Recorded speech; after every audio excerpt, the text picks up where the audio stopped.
দর্শক দেখতে পাচ্ছেন আজকে শাহবাগ আবার উত্তাল হয়ে এবং বিপিনুরকে হামলার প্রতিবাদে কিন্তু তারা ধ্বংসলীলা চালাচ্ছে। ইতিমধ্যে ডক্টর ইউনূসের উপর আজকে সেনাবাহিনীর নির্দেশে, সেনাপ্রধানের নির্দেশে আজকে যে হামলা হয়েছে, বিগত 16 বছরে এই দুঃসাহস করে নাই। এদিকে আজ দুপুরে আবারও রণক্ষেত্র হয় ঢাকার শাহবাগ। বিপিনুরের হামলার প্রতিবাদে লক্ষ লক্ষ কর্মী রাজপথে নামে। ডক্টর ইউনূসের উপর সবাই আক্রমণ করে দেশের মধ্যে এই অস্থিতিশীল পরিবেশ হওয়াতে এই প্রথমবারের মতো সেনাবাহিনী দেশের ভেতর মব দমনে কার্যকর কোনো পদক্ষেপ গ্রহণ করছে বলে মনে হলো, এবং যে কথা তারা বলেছে তারা সরকারের নির্দেশ এটি করেছে। দেখেন, বিপিনুর ভাই এই মুহূর্তে আইসিইউতে আছে, তার মস্তিষ্কে রক্তক্ষরণ হয়েছে। দোয়া করি তিনি সুস্থ হয়ে যাবেন, তবে তার অতীত মার খাওয়ার অভিজ্ঞতা বলে তিনি খুব দ্রুতই সুস্থ হন। আমার বিষয় হচ্ছে কোন জায়গায় এই যে বক্তব্যগুলো বিপিনুর আজকে দিচ্ছেন তা না, আওয়ামী লীগ ক্ষমতায় থাকতেও তিনি কিন্তু এইভাবেই শেখ হাসিনা সহ পুলিশকে বিভিন্ন সময় বক্তব্য দিতেন। তো আজকের বিষয় ছিল ব্যতিক্রম ভাই। একদল হলুদ হেলমেট পরে লাঠি নিয়ে ওখানে দাঁড়িয়ে ছিল, তার পিছন থেকে আক্রমণ করে, সেই ফুটেজ আমার কাছে আছে। আমরা এই সেনাপ্রধানকে আর এক মুহূর্তের জন্য সেনাপ্রধান হিসেবে দেখতে চাই না। গণ অধিকার পরিষদের সভাপতি নুরুল হক নূর সহ নেতাকর্মীদের উপর হামলার প্রতিবাদে রাজধানীতে বিক্ষোভ করেছেন এনসিপির নেতাকর্মীরা। নুরুল হক নূরের উপর হামলা ও কাকরাইলে ঘটে যাওয়া সহিংস ঘটনায় গভীর নিন্দা জানিয়েছেন বিএনপির ভারপ্রাপ্ত চেয়ারম্যান তারেক রহমান। সবাই রাজপথে যে ভয়াবহ অবস্থা নিয়েছে ডক্টর ইউনূসের, কিন্তু সর্বশেষ আজকে দুপুরেই একটা ঘটনা ঘটে যাচ্ছে বাংলাদেশের মধ্যে এবং ক্ষমতার পালাবদল কিন্তু হতে যাচ্ছে। আপনারা দেখতে পাচ্ছেন, একেই বলে বাংলাদেশের রাজনীতি। যে কোনো বিষয় নিয়ে যে কোনো মুহূর্তে যুদ্ধক্ষেত্র তৈরি হতে বেশি সময় লাগে না। দর্শক শ্রোতা, গতকাল রাতে বিপিনুরকে আক্রমণ করা হয়েছিল, পুলিশ সেনাবাহিনী লাঠিচার্জ করে, এবং ইতিমধ্যে বিপিনুর আইসিইউতে রয়েছে। এখন আজকে দুপুরে আমরা কি দেখতে পাচ্ছি, শাহবাগে একটা উত্তাল পরিবেশ তৈরি হয় এবং সাধারণ মানুষ থেকে শুরু করে প্রত্যেকটা রাজনৈতিক দল এর প্রতিবাদ করতেছে, আন্দোলন করতেছে। আপনারা এই সম্পূর্ণ প্রতিবেদনটি দেখলে বুঝতে পারবেন আজকে শাহবাগে কি হচ্ছে এবং বিপিনুরের উপর যে আক্রমণ হয়েছে, এই আক্রমণের অনেক রহস্য এবং কেন হয়েছে বা বিপিনুর কি বক্তব্য দিয়েছিলেন, মানে তার কি অপরাধে তার অবস্থা হয়েছে, সবকিছু দেখতে পারবেন। আসুন আমরা কথা বাড়াচ্ছি না দর্শক শ্রোতা, আমরা সরাসরি ভিডিওর মূল আলোচনায় চলে যাচ্ছি। বিপিনুর ভাই এই মুহূর্তে আইসিইউতে আছে, তার মস্তিষ্কে রক্তক্ষরণ হয়েছে।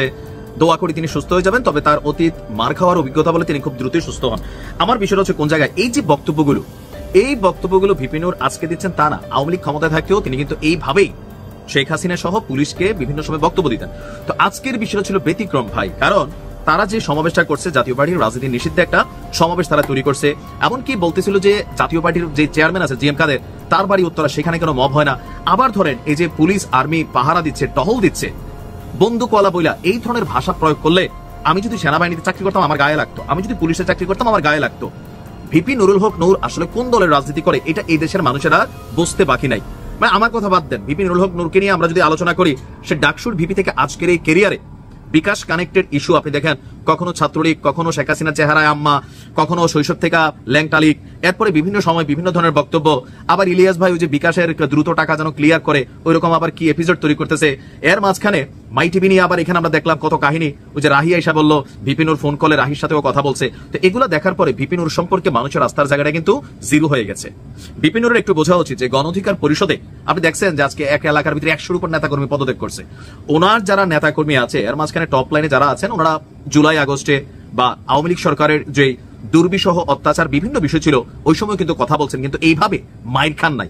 এখন কেন খাচ্ছেন? কারণ ওই সময় অন্যায় হয়েছে, যারা দেশ শাসন করছে তাদের মনে ভয় ছিল, দুর্বলতা ছিল, যার কারণে থাকে না যে নৈতিকভাবে যখন আপনার মনে মনে পাপের ভয় থাকে, আপনার অ্যাকশনটার ভিতরে এত সততা আসবে না। কিন্তু গতকালকে যে বক্তব্য দিচ্ছে এই আইন শৃঙ্খলা বাহিনীকে নিয়ে, সেনাবাহিনীকে নিয়ে, তো স্বাভাবিকভাবে এখনকার পুলিশ তো বদলাই গেছে, এখনকার সেনাবাহিনী বদলাই গেছে। তো আপনি আইসা প্রকাশ্যে এই ধরনের কথাবার্তা বলবেন, আপনার নেতাকর্মীরা সেখানে হামলা করতে যাবে, তারা পাল্টা হামলা করবে, রাজপথে রক্তাক্ত হবেন, তারপরে মানুষ বলবে এই দেশে কিসের প্রশাসন আছে, ডক্টর ইউনূস সরকার আইন শৃঙ্খলা ব্যালেন্স করতে পারতেছে না। তো সরকারের তো ভাই বিপদ। ইভেন মবের বিরুদ্ধে সেনাবাহিনীর পক্ষ থেকে কিন্তু বেশ কয়েকবার কড়া বক্তব্য দেওয়া হয়েছে, ডক্টর ইউনূসও কড়া বক্তব্য দিয়েছেন। তো সেই বক্তব্যকে পালন করা, ধারণ করা, জানমালের নিরাপত্তা দেওয়া, মানে অপ্রীতিকর কোনো পরিস্থিতি তৈরি না হওয়া, এটা তো ভাই রাষ্ট্রের আইন। তো সেই ক্ষেত্রে আইন শৃঙ্খলা বাহিনী তাদের আইন ফলাইতে গেছে। তো ফলাইতে গিয়ে যদি এই বাড়ি এখন জিএম কাদের গ্রুপ খাইতো, জিএম কাদের আহত হইতো, হয়তো এতটা হইতো না। এক ধরনের মানে বক্তব্য আমরা দেখতাম, যেহেতু ভিপি নুরুল হক নূর তিনি বিভিন্ন কারণে আলোচিত সমালোচিত, অথবা আওয়ামী লীগ সরকারের দুঃশাসনের বিরুদ্ধে কঠিন বজ্রকণ্ঠে আওয়াজ তুলছেন, এটা আমাদের অস্বীকার করার সুযোগ নাই। কিন্তু ওই যে পুরানো অভ্যাস ভাই, এখনো মন চাইলেও বলতেছেন এমনি সামনে, তো স্বাভাবিকভাবে তারাও তো মানুষ, যাদের গায়ে বর্দি আছে বা কি বলে যে পোশাক আছে, আপনি যাচ্ছে তাই মুখে লাগামহীন বলতেছেন তো বলবেন যা খুশি, এটা আসলে হয় না। বাকস্বাধীনতারও একটা লিমিটেশন থাকা উচিত। আর এই ধরনের বাকস্বাধীনতা প্রয়োগ করলে ভাই পরিস্থিতি খারাপ হবে, সরকারকে এই ধরনের হার্ড লেনে যেতে বাধ্য হবে, তখন পরিস্থিতি আপনি কন্ট্রোল রাখতে পারবেন না। আশা করি ভবিষ্যতে প্রশাসন নিয়ে অন্তত ডক্টর ইউনূস সরকার থাকাকালীন আপনারা হিসাব নিকাশ করে বক্তব্য দিবেন। এই প্রথমবারের মতো সেনাবাহিনী দেশের ভেতর মব দমনে কার্যকর কোনো পদক্ষেপ গ্রহণ করছে বলে মনে হলো, এবং যে কথা তারা বলেছে তারা সরকারের নির্দেশ এটি করেছে। এর আগে মব সৃষ্টি করে প্রতিদিন একাধিক তার ঘটনা এবং দেশব্যাপী বিশৃঙ্খলা তৈরির ক্ষেত্রে সেনাবাহিনীর হাতে ম্যাজিস্ট্রেসি পাওয়ার থাকার পরও কেন সেনাবাহিনী কোথাও কোনো ভূমিকা নেয়নি সেটা নিয়ে প্রশ্ন উঠলে এবারও এই প্রশ্ন উঠবে যে কেন সেনাবাহিনী হঠাৎ করে মবের বিরুদ্ধে জিরো টলারেন্স নীতি গ্রহণ করলো। ওদিকে বৈষম্য বিরোধী ছাত্ররা বলছে সেনাবাহিনীকে ব্যারাকে ফিরে যেতে হবে। সেটা একদিকে মন্দ হয় না, মাঠে থেকে যদি এই তথাকথিত আন্দোলনকারীদের সন্ত্রাসী তৎপরতা থামাতে না পারে, সরকারের অনুমোদন না পায় মব থামানোর, তাহলে সেনাবাহিনী শুধু মাঠে থেকে কাজটাই বাকি। বলেন, আপনারা লিখে রাখতে পারেন। এরপর এই গোষ্ঠী গিয়ে মব সৃষ্টি করে একজন উপদেষ্টাকে, তাদের কাউকে ঘাট ধরে, কাউকে কান ধরে, কাউকে পিটিয়ে করে যদি ক্ষমতা থেকে না নামায় তাহলে বলবে। খেলা বোধহয় নতুন করে শুরু হতে যাচ্ছে।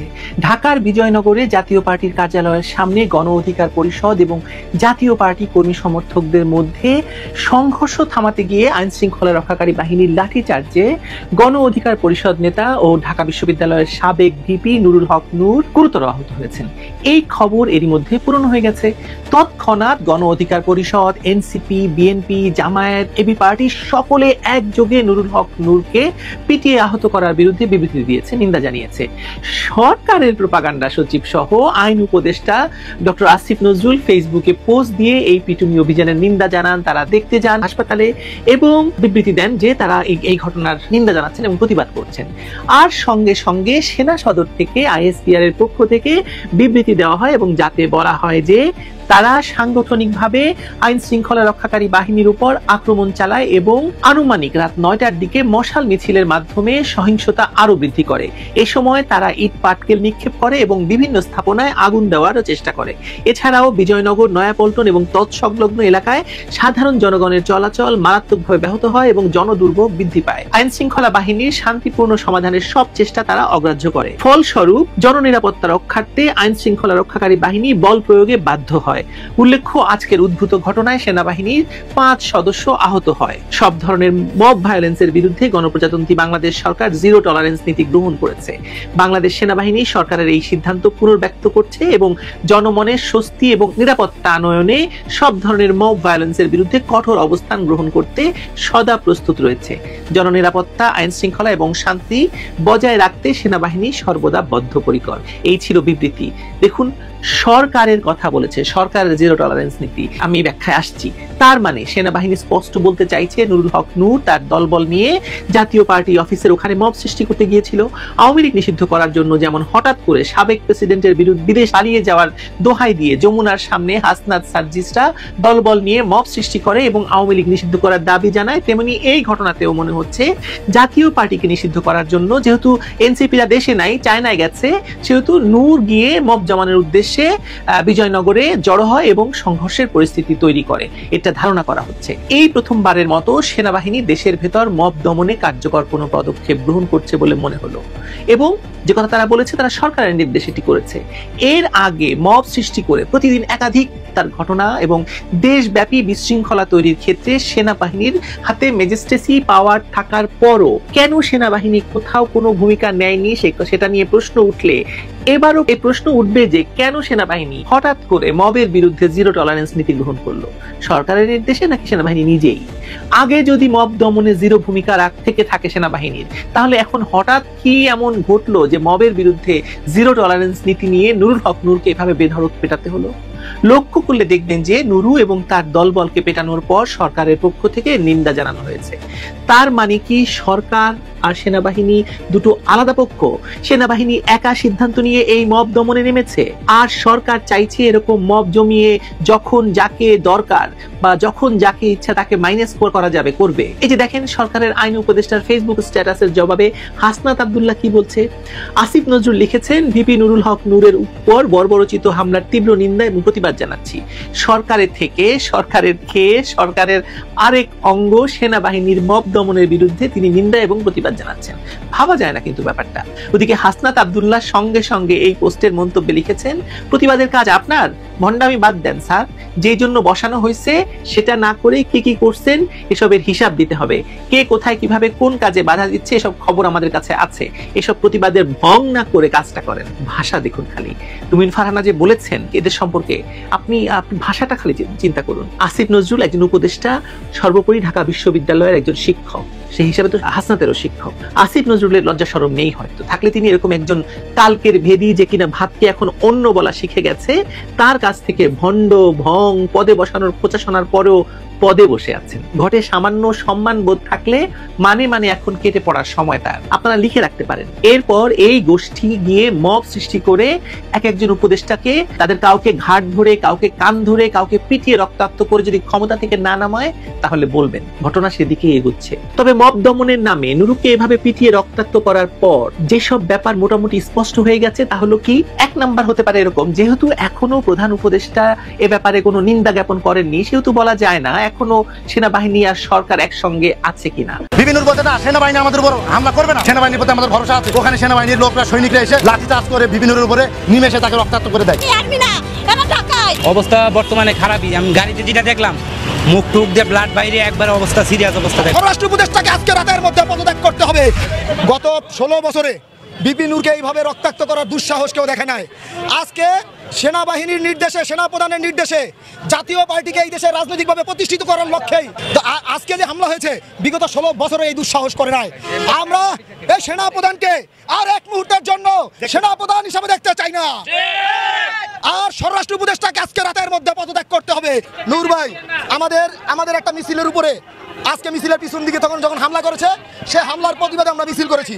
সেই মিছিলের পরে নূর ভাই সংবাদ সম্মেলন করবে। সে সংবাদ সম্মেলনের যে প্রস্তুতি নিয়েছে, সে সংবাদ সম্মেলন করা অবস্থায় সেখানে তার উপরে নৃশংস হামলা হয়েছে। যে জাতীয় পার্টির নেতাকর্মীরা তাদের পার্টি অফিসের সামনে অবস্থান করছিল, আমাদের একটি শান্তিপূর্ণ মিছিল রাস্তা দিয়ে যাচ্ছিল, তারা পিছন থেকে ইট পাটকেল নিক্ষেপ করে। সেই ক্ষেত্রে আমাদের কিছু বাকবিতণ্ড হয় এবং সঙ্গে সঙ্গে পুলিশ এবং সেনাবাহিনী তাদেরকে প্রাচীরের মতো গার্ড দেয়।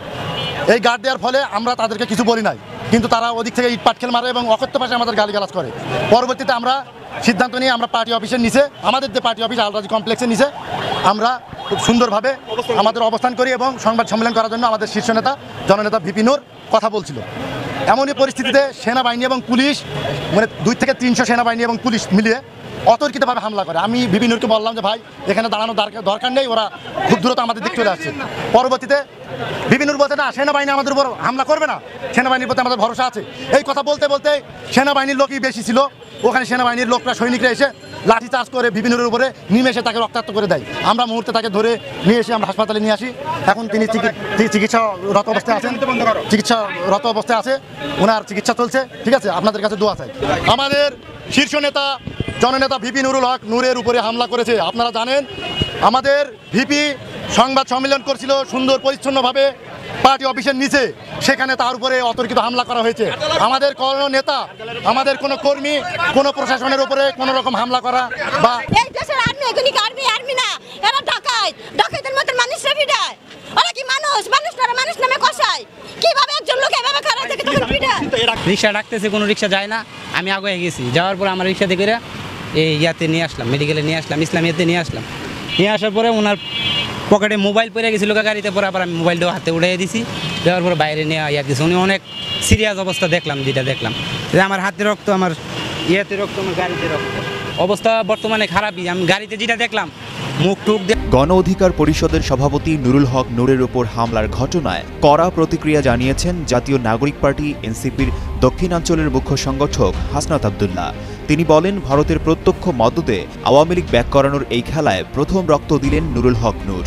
শুক্রবার রাত 11:20 দিকে নিজের ভেরিফাইড ফেসবুক আইডিতে এক পোস্টে তিনি এই প্রতিক্রিয়া জানান। স্ট্যাটাসে হাসনাত আব্দুল্লাহ লিখেছেন, শুরুটা হয়েছিল রিফাইন্ড আওয়ামী লীগের পরিকল্পনা দিয়ে, যে পরিকল্পনা আমি 11 মার্চ প্রকাশ করে দেই। সেই পুনর্বাসন ভেস্তে গেলেও ওরা থামেনি।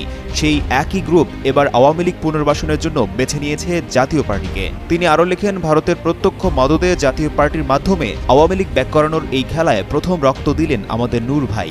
এখন যদি আমরা নুরুল হক নূরের ওপর এই ন্যাক্কারজনক হামলার প্রতিবাদ না করতে পারি, জাতীয় পার্টিকে দিয়ে ফ্যাসিবাদ ফেরানোর এই চেষ্টা প্রতিহত না করতে পারি, তাহলে পুরো বাংলাদেশই আবার নূরের মতো। দর্শক, আপনারা তো দেখলেন এখানে কি কথা হচ্ছে।